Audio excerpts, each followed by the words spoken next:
ഛത്തീസ്ഗഡിൽ കന്യാസ്ത്രീകൾക്ക് നേരെയുണ്ടായ വിചാരണയിലും അറസ്റ്റിലും പ്രതിഷേധിച്ച് കോൺഗ്രസ് പ്രകടനം നടത്തി. എടക്കര ബ്ലോക്ക് കോൺഗ്രസ് കമ്മിറ്റിയുടെ നേതൃത്വത്തിലാണ് ടൗണിൽ പ്രതിഷേധ പ്രകടനം നടത്തിയത്.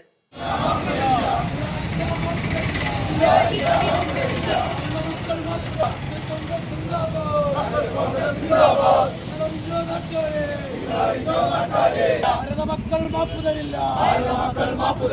നിഷേധിക്കുക നാട്ടുകാരെ. പ്രതിഷേധം.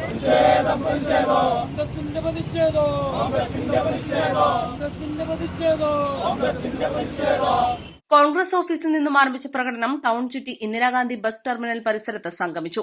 തുടർന്ന് നടന്ന സംഗമത്തിൽ block committee president Babu Thoppil അധ്യക്ഷത വഹിച്ചു.